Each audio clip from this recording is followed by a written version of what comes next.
मेरे प्रिय स्टूडेंट सभी लोगों का गुड मॉर्निंग। आज फिर से आपको IIT ज्ञान ट्यूब में आपको स्वागत है।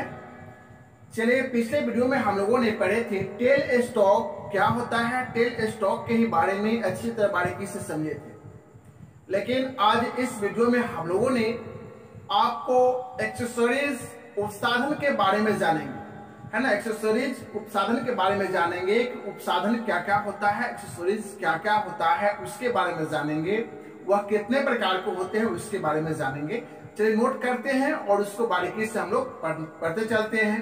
चलिए, नोट करने से पहले आपको ध्यान देना है कि इस वीडियो को आप सब्सक्राइब कर लें, लाइक करें, शेयर करें और बेल आइकन को दबाएं ताकि आपको नए वीडियो का नोटिफिकेशन आप तक पहुंच पाए और आप इसका लाभ उठाएं।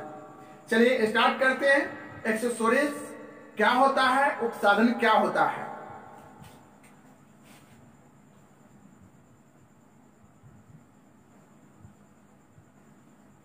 एक्सेसरीज या उपसाधन, उपसाधन क्या होता है। चलिए इसको बारे में हम लोग समझेंगे कि उपसाधन क्या होता है। तो यह हम लोग को जानना आवश्यक है कि लेथ मशीन को जब हम लोग खरीदते हैं, ठीक है, कोई भी किसी भी फैक्ट्री में लेथ मशीन खरीदता है या कोई व्यक्ति कारीगर लेथ मशीन को लेता है, तो उस क्रम में लेथ मशीन को खरीदते तो हैं, ठीक है, लेकिन अलग से आपको उपसाधन को लेना पड़ता है, अलग से उपसाधन को लेना पड़ता है। यदि यह कहा जा सकता है कि बिना उपसाधन के लेथ मशीन पर कोई भी कार्य नहीं किया जा सकता है। बिना उपसाधन के लेथ मशीन पे कोई भी कार्य नहीं किया जा सकता है। तो लेथ मशीन पर आपको उपसाधन लेना ही पड़ेगा ही, ठीक है। लेथ मशीन के साथ उपसाधन लेना पड़ेगा। तो लेथ मशीन के उपसाधन जो होते हैं, लेथ मशीन का उपसाधन जो होते हैं वह मुख्यतः आपको दो प्रकार के होते हैं। लेथ मशीन का उपसाधन जो एक जो होते हैं वर्क होल्डिंग एक्सेसरीज, जो कार्य को पकड़ने वाले उपसाधन होते हैं, कार्य को पकड़ने वाले उपसाधन होते हैं। और एक जो होते हैं वर्क सपोर्टिंग एक्सेसरीज, जो कार्य को सहारा देने वाले साधन होते हैं, ठीक है। तो हम लोग वर्क के होल्डिंग एक्सेसरीज, जो वर्क के होल्डिंग एक्सेसरीज के बारे में हम लोग समझेंगे। चलिए नोट कर लेते हैं हम लोग कि वर्क के एक्सेसरीज, होल्डिंग एक्सेसरीज जो होते हैं उसके बारे में हम लोग नोट करते हैं।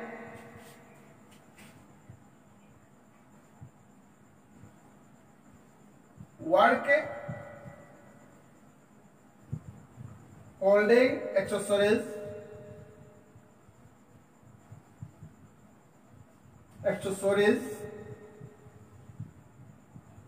आपको हो गया कार्य को पकड़ने वाले उपसाधन, कार्य को पकड़ने वाले उपसाधन। वर्क होल्डिंग एक्सेसरीज, कार्य को पकड़ने वाले उपसाधन।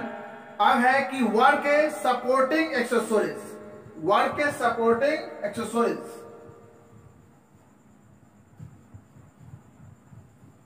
वर्क सपोर्टिंग एक्सेसरीज,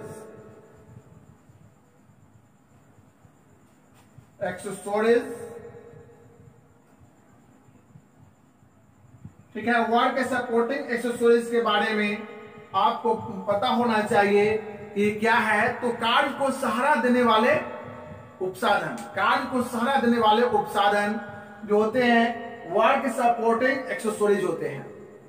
कार्य को पकड़ने वाले उपसाधन और कार्य को सहारा देने वाले उपसाधन। तो पहले बता चुके हैं कि एक्सेसरीज जो होते हैं, उपसाधन जो होते हैं, वह उपसाधन बिना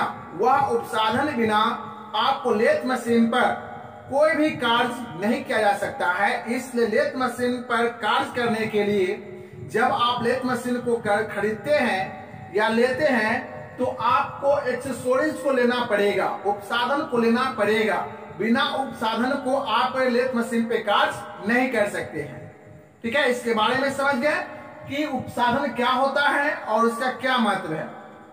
चलिए उसके बाद हम समझेंगे कि आपको उपसाधन मुख्य रूप से आपको दो प्रकार के होते हैं। जो एक जो होते हैं कि कार्य को पकड़ने वाले उपसाधन होते हैं, और एक जो होते हैं कार्य को सपोर्ट करने वाले उपसाधन, सहारा देने वाले उपसाधन होते हैं।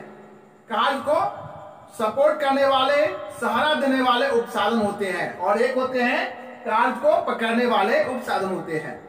ठीक है, तो इस तरह से हम दो मुख्य रूप से उसके उपसाधन का टाइप समझ गए। इस वीडियो में हम लोगों ने आपको वर्क होल्डिंग एक्सेसरीज के बारे में पढ़ेंगे, जो कार्य को पकड़ने वाले उपसाधन के बारे में पढ़ेंगे, ताकि यह आपको दो वीडियो बनेगा, क्योंकि यह लंबा टाइप से थोड़ा सा, और इसके समझने के लिए बारीकी से एक लंबा वीडियो भी नहीं हो और आप आसानी से समझ सके, इसलिए आपको दो वीडियो में इसको हम डिवाइड कर दिए हैं, जो आपको वर्क होल्डिंग एक्सेसरीज और एक वर्क सपोर्टिंग एक्सेसरीज, जिसका टाइप समझ गए हैं, लेकिन वर्क होल्डिंग एक्सेसरीज के बारे में हम लोग समझेंगे कि वर्क होल्डिंग एक्सेसरीज क्या होता है और कौन कौन होते हैं, है ना, और उसका उपयोग क्या है, उसके बारे में हम लोग समझेंगे। चलिए नोट कर लेंगे कि आपको एक्सेसरीज क्या है, तो उसके बारे में बता चुके हैं। आपको दो प्रकार के होते हैं मुख्य रूप से, इसको नोट कर लीजिए, और नोट करने के बाद हम लोग चलते हैं इस पर, आपको नेक्स्ट आगे बढ़ते हैं जो उसके बारे में पढ़ेंगे। चलिए इसको हम मिटा देते हैं वर्क सपोर्टिंग एक्सेसरीज को, और हम इसके टाइप्स लिखते हैं, वर्क होल्डिंग एक्सेसरीज को टाइप्स लिखते हैं, कि आपको इसी के बारे में हम लोग आज इस वीडियो में पढ़ेंगे। नेक्स्ट वीडियो में हम लोग आपको कौन से पढ़ेंगे, वर्क सपोर्टिंग एक्सेसरीज के बारे में पढ़ेंगे, और इस वीडियो में हम लोगों ने वर्क होल्डिंग एक्सेसरीज के बारे में पढ़ेंगे। चलिए ठीक है, तो इस वीडियो में थोड़ा देखेंगे इस टाइप्स में कि आपको वर्क होल्डिंग एक्सेसरीज में वह टाइप कौन कौन होता है, कितने प्रकार के होते हैं, उसके बारे में जानेंगे। तो आपको प्रत्येक टाइप को लिखते चलेंगे और प्रत्येक टाइप को हम लोग समझते चलेंगे, तो अच्छा रहेगा। चलिए पहला जो है आपको इसमें देखेंगे, जो कार्य को पकड़ने वाले उपसाधन जो होते हैं, जैसे उसमें फोर्जा चेक, फोर्जा चेक, ठीक है, फोर्जा चेक के बारे में नोट कर लेंगे। फोर्जा चेक, देखिए फोर्जा चेक, इसके बारे में समझिए, फोर्जा चेक के बारे में, ठीक है, फोर्जा चेक के बारे में हम लोग समझेंगे और चित्र भी देखेंगे। फोर्जा चेक के समझेंगे और चित्र भी देखते चलेंगे, ताकि हमें समझने में दिक्कत नहीं हो। चलिए फोर्जा चेक में हम लोग को समझना है कि फोर्जा चेक होता क्या है। तो लेथ मशीन के जो एक्सेसरीज टाइप में है ना, लेथ मशीन के जो एक्सेसरीज टाइप में फोर्जा चेक जो होता है, उसमें आपको 4 जबड़ा होता है, 4 जबड़ा होता है, तो उसी नाम से उसको रखा गया फोर्जा चेक। फोर्जा चेक उसी नाम से इसको रखा गया फोर्जा चेक। जो यह जो चक्र जो होता है, जबड़े के अनुसार उसका नाम रखा गया, और 4 जबड़े होते हैं, जो चारों जबड़े को वह मजबूती के साथ वर्क पीस को वह चारों जबड़े द्वारा पकड़ा जाता है। ठीक है, वर्क पीस को लेथ मशीन पर सिंडिकल वर्क पीस को फोर्जा चेक में आसानी पूर्वक वर्क पीस को मजबूती के साथ पकड़ता है। ठीक है, इसमें फोर्जा चेक में सेंटर मिलाना आपको थोड़ा सा आपको कठिनाई लगेगा, लेकिन जब आपको हैबिट हो जाएगा तो आप तुरंत उसको मिला सकते हैं, और यह मजबूती के साथ पकड़ता है, और इसका सीखने के लिए बहुत ही उपयोगी होता है। ठीक है, तो यह फोर्जा चेक के बारे में समझे। ये फोर्जा चेक में फोर्जा चेक क्यों कहते हैं, तो यह फोर्जा चेक आपको सिंडिकल वर्क पीस को, लेथ मशीन के जो वर्क पीस होते हैं, उसको वर्क पीस को पकड़ता है, और पकड़ता है तो वह 4 जबड़े से पकड़ता है, और 4 जबड़े होते हैं, इसीलिए इसका नाम रखा गया फोर्जा चेक, 4 जबड़े वाला चेक, 4 जबड़े वाला चेक। ठीक है, इसमें जो पार्ट्स होते हैं, उसमें पार्ट्स में जैसे हो गया बैक प्लेट, बॉडी, जा, है ना, ये सभी होते हैं, और उसमें आपको सर्किल होते हैं, जो गाइड सर्किल होते हैं, है ना, उसमें आपको उसमें जा, आपको जा जो उसको जा साफ्ट होते हैं, जा साफ्ट जो उसमें स्क्वायर से कटा होता है, और जा पर भी आपको बैक से स्क्वायर से कटा होता है, और उसको हम चक्की के द्वारा आगे पीछे स्लाइड करके उसको एडजस्ट करते हैं वर्क पीस को। है ना वर्क पीस को एडजस्ट करते हैं, तो उस पे क्या हो गया, आपको गाइड सर्किल है ना, गाइड सर्किल आपको 3 से 4 सर्किल गाइड सर्किल होते हैं। उसके बाद आप समझ गए कि उसमें 4 जबड़े होते हैं। उसके बाद आप उसमें समझ गए कि उसमें स्क्वायर थ्रेड कटे होते हैं, जो उसमें एक शाफ्ट होते हैं, जो उस शाफ्ट में आपको की चक्की से उस शाफ्ट को जब मूव करते हैं तो स्क्वायर थ्रेड के जरिए आपको जबड़े को आगे पीछे खिसका कर और वर्क पीस को बांधते हैं।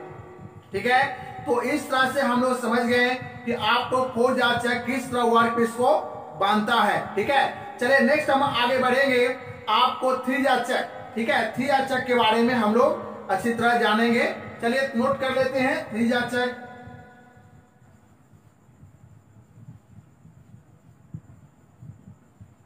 थ्री जार चक, चलिए 3 जार चक में थोड़ा सा विस्तार पूर्वक हम लोग जानते हैं कि आपको 4 जार चक, 4 जार चक जो कहते हैं 4 जबड़े वाले चक, उसी तरह से 3 जार चक कहते हैं तो 3 जबड़े वाले चक। इसको 3 जार चक को सेल्फ सेंट्रिक चक कहते हैं। इसको दूसरा नाम आपको सेल्फ सेंट्रिक चक,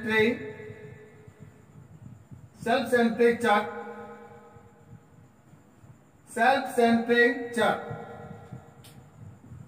सेंट्रिक चक आप इसको बोलते हैं। ठीक है, तो या 3 जार चक को सेल्फ सेंट्रिक चक बोलते हैं, अर्थात आपको खुद से सेंटर को मिल जाना, खुद से सेंटर को मिल जाना। कहने का मतलब है कि 3 जार चक के 3 जबड़ा होता है तो उसको 3 जार चक बोलते हैं, लेकिन उसमें खुद से आपको 4 जार चक में आपको 4 जार चक देखेंगे तो उसमें आपको सेंटर मिलाना होता है, और मिलाने पर उसमें समय लगता है। जो आपको हैबिट जिससे करियर को हो जाता है तो वह आसानी पूर्वक वह मिला देता है और तुरंत मिला देगा, लेकिन जिसको हैबिट नहीं रहेगा तो वह तुरंत उसके चक में आपको सेंटर नहीं मिल पाएगा। लेकिन 3 जार चक में क्या है कि कोई भी कारीगर एक चक्की के द्वारा आपको मूव करेगा, घुमाएगा उसको, तो आसानी पूर्वक उसको सेंटर में वर्क पीस आ जाता है। तो इसलिए इसको नाम रखेगा सेल्फ सेंट्रिक चक या आपको 3 जार चक। ठीक है, तो 3 जार चक या सेल्फ सेंट्रिक चक के बारे में आप समझ गए हैं। तो उसके बाद है कि सेल्फ सेंट्रिक चक और 3 जार चक में आपको जो पार्ट्स होते हैं हमारे 4 जार चक से जो पार्ट्स होते हैं थोड़ा सा आपको वह क्या होता है अलग हो जाता है। जैसे कि पार्ट्स क्या होते हैं उसमें, जैसे बैक प्लेट नोट कर लेंगे जो आपको आसानी होगा समझने में। जैसे इसमें क्या होता है, इसका पार्ट्स में होगा आपको बैक प्लेट। उसके बाद आप जो देखेंगे जो बैक प्लेट जो होता है, आप बैक का मतलब चक का जो है ना पीछे की भाग, जो चक के जो पीछे की भाग जो बैक प्लेट होता है, बॉडी जिसको कहते हैं बॉडी के पीछे की भाग, तो एक बॉडी हो गया, दूसरा पार्ट हो गया बॉडी। आपको तीसरा जो जैसे बॉडी हो गया, उसके बाद होता है जबड़े,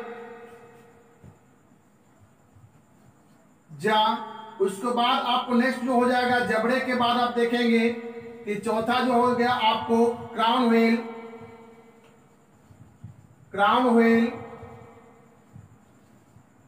ठीक है, क्राउन व्हील। उसके बाद आप देखेंगे क्राउन व्हील के बाद पिनियन। हाँ, उसके बाद देखिए इस पार्ट्स में आप जो देखे कि मुख्यतः आपको 5 प्रकार के या पार्ट्स होते हैं। ठीक है, लेकिन 5 पार्ट्स में आपको जो बैक प्लेट देख रहे हैं, बॉडी समझ रहे हैं कि बैक प्लेट जो होते हैं बॉडी के पीछे की भाग होता है, और जबड़े जो भी समझ रहे हैं कि मतलब होता है जबड़ा, जो वह पकड़ने वाले जो होता है, एक समझिए किससे प्लेट होता है, जबड़ा होता है ठीक है, जो वर्क पीस को पकड़ता है, स्पर्श करके पकड़ता है, टच करता है। जो क्राउन व्हील जो होता है इंटरनल भाग होता है किसका, आपको 3 जार चक का, जो इंटरनल भागों में क्राउन व्हील होता है, और उस क्राउन व्हील पर ही स्क्रॉल कटे होते हैं, जो स्क्रॉल खांचे होते हैं, स्क्रॉल गियर की तरह खांचे होते हैं, जो वह स्क्रॉल पिनियन में है ना, शाफ्ट में जो पिनियन होते हैं उसमें आपको स्पर्श कर और एक दूसरे ग्रुप में मैच कर, और तब एक की को जब घुमाते हैं तो इस क्राउन व्हील के ही द्वारा आप तीनों जा एक साथ आपको वर्क पीस को पकड़ता है और एक साथ आपको छोड़ता है, एक साथ पकड़ता है और एक साथ खोलता है। ठीक है, तो किसके द्वारा? क्राउन व्हील के द्वारा और पिनियन के द्वारा, है ना। पिनियन आपको की शाफ्ट में लगा होता है, पिनियन की शाफ्ट में लगा होता है और क्राउन व्हील जो होता है इंटरनल भागों में होता है और उस पर स्क्रॉल खांचे कटे होते हैं, स्क्रॉल खांचे कटे होते हैं और पिनियन जो होते हैं की शाफ्ट में होते हैं। ठीक है, बारीकी से समझना बहुत जरूरी है। ठीक है, तो इस तरह से जो उसके पार्ट्स होते हैं और उसकी बनावट होते हैं और उसी तरह से आपको सेल्फ सेफ्टी चक या आपको थ्रिया चक उसको कहलाता है। चलिए इसके बारे में हम लोग समझ गए, इसको एक स्क्रीनशॉट ले लेंगे।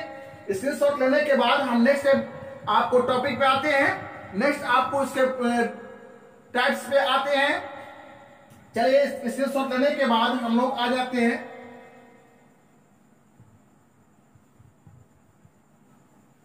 देखिए आपको हो गया फोरजा चक, उसके बाद आपको थ्रिया चक समझ गए हैं। नेक्स्ट हम आते हैं टूजा चक। टूजा चक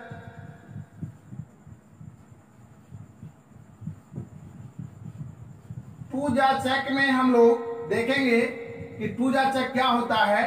तो टूजा चक आपको दो जबड़े वाले चक, जो वह चक है जो हर जगह आपको प्रयोग नहीं होता है और मजबूती के साथ वह चक प्रयोग नहीं किया जाता है। इसका उपयोग आपको कभी कभी करता है, लेकिन इसका कोई समझिए कि इसे अधिकांशतः भारी कामों में इसका उपयोग नहीं किया जाता है। दो जबड़े वाला चक इसको बोलते हैं, टूजा चक, है ना, दो जबड़े वाला चक। तो यह उपयोगी नहीं है ना, यह उपयोगी नहीं है। आपको टू जबड़ा वाला चक, दो जबड़ा मजबूती के साथ वर्कपीस को नहीं पकड़ता है। तो यह टू जबड़ा वाला चक टाइप बन गया, जो दो जबड़े होते हैं तो उसका नाम रखा गया टू जबड़ा वाला चक या टूजा चक। चलिए नेक्स्ट हम आगे बढ़ते हैं कॉलेट चक। ठीक है, कॉलेट चक, कॉलेट चक में हम लोग कॉलेट चक देखिए, कॉलेट चक में हम लोग सीखेंगे कि कॉलेट चक क्या होता है। तो कॉलेट चक जो होता है आपको छोटे छोटे वर्क पीस को आपको पकड़कर और उसको टर्न कराने का कार्य करता है, जो मिनी लेथ मशीन में इसका प्रयोग किया जाता है। मिनी लेथ मशीन में इसका प्रयोग किया जाता है।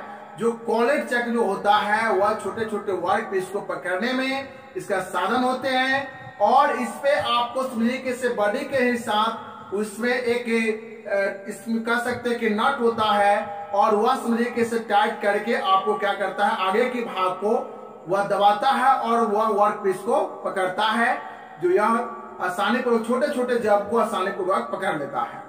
ठीक है, तो ऐसे आपको चक को उसको बोलते हैं कॉलेट चक बोलते हैं। ठीक है, तो इस तरह से समझ गया इसे कॉलेट चक। अब है कि नेक्स्ट हम लोग आगे बढ़ेंगे, एक्सेसरीज जो टाइप्स जो होते हैं नेक्स्ट आगे, जो आपको होते हैं फेस प्लेट। फेस प्लेट ध्यान देंगे कि फेस प्लेट जो होता है वह फेस प्लेट के ऐसे विस्तारित रूप भी जानेंगे, लेकिन फेस प्लेट थोड़ा सा इसको समझ लीजिए कि इसके टाइप्स बनता है। तो फेस प्लेट जो होता है आपको जिस तरह लेथ मशीन है, वह लेथ मशीन में जो चक कार्य करता है वही कार्य वो भी करता है, लेकिन वह जो होते हैं आपको साइड से उसमें जो होते हैं वर्क पे समझिए कैसे पकड़ने वाले होते हैं और उसको पकड़ के आपको समझिए कैसे मूव करता है। तो इसमें है कि हर वर्क पीस को चक में आपको नहीं बांधने में, हर वर्क पीस को जो चक में अच्छी तरह नहीं बांध पाएंगे, लेकिन आपको फेस प्लेट में हर वर्क पीस को बांधकर और सहारा देकर उसको अच्छी तरह तरीके से उसको टर्न कराने में सुविधा होता है। ठीक है, तो ऐसे जो होते हैं फेस, मतलब आपको फेस प्लेट जो सामने से आपको फेस बना हुआ डिश बना हुआ रहेगा और प्लेट टाइप का रहेगा, है ना, उसमें आपको डॉग करियर या आपको तरीके से ड्राइव करियर को लगाकर और वर्क पीस को बांधकर और टर्न कराया जाता है। तो यह आसानी पूर्वक उसको सपोर्ट भी कराकर और उसको बांधकर समझिए कि आसानी पूर्वक कराया जाता है। तो वैसे वर्क पीस को, ऐसे संसाधन को, उपसाधन को क्या बोलते हैं, आपको समझिए कि इसे यह आपको फेस प्लेट बोलते हैं। ठीक है, जो आकृति के अनुसार जैसा आपको देखने में रहता है उसके अनुसार अब उसको फेस प्लेट कहा जाता है। ठीक है, नेक्स्ट हम लोग आ जाते हैं लेथ मैंड्रेल, है ना। लेथ मैंड्रेल होता क्या है इसके बारे में थोड़ा सा समझेंगे, फिर टाइप्स इसमें आ जाएगा। लेथ मैंड्रेल के टाइप्स में आपको थोड़ा सा नोट कर लेंगे। Lathe mandrel, lathe mandrel, mandrel, देखिए लेथ मैंड्रेल में हम लोग समझेंगे कि लेथ मैंड्रेल जो होता है कि आपको लेथ मैंड्रेल जो वर्क पीस जो होता है खोखला वर्क पीस है और वह दब जाता है, खोखला वर्क पीस है वह क्या होता है दब जाता है। तो दब जाता है तो उस समय आपको यह मैंड्रेल को इन कराकर और वर्क पीस पर दबे नहीं और उस पे वर्क पीस पर छिलाई या कोई भी हम उसको आकृति को बदलना चाहेंगे तो वह आसानी पूर्वक वह बदल जाए। तो ऐसे मतलब समझिए कि वर्क पीस को बनाने के लिए आपको मैंड्रेल का प्रयोग किया जाता है, जो वह हमारे लेथ शॉप में वह कार्य होता है, जो वह खोखले जब में और पतली उसके सतह है और वह दब जाता है, वह कटिंग टूल पे दबाव से वह दब रहा है और वह वर्क नहीं हो पा रहा है। तो वैसे स्थिति में मैंड्रेल का प्रयोग किया जाता है, जो वो भी आपको वर्क पीस को पकड़ के मतलब पकड़ने का क्या मतलब उसको सही स्थिति में रखने का कार्य करता है। ठीक है, तो इस तरह से हम लोग समझे कि आपको एक्सेसरीज में वर्क होल्डिंग एक्सेसरीज कितने प्रकार के होते हैं, तो मुख्यतः आपको 6 प्रकार के होते हैं और ये सभी 6 प्रकार के बारे में हम लोग समझें। ठीक है, कौन कौन से एक्सेसरीज होते हैं और एक्सेसरीज में जो वर्क होल्डिंग एक्सेसरीज कौन कौन से होते हैं इसके बारे में हम लोग जानें। ठीक है, चलिए अब इस वीडियो को हम लोग समाप्त करने से पहले हमारे वीडियो को लाइक शेयर और सब्सक्राइब कर ले ताकि आपको नए वीडियो का नोटिफिकेशन आप तक पहुंच पाए और आप इसका लाभ उठाएं। धन्यवाद।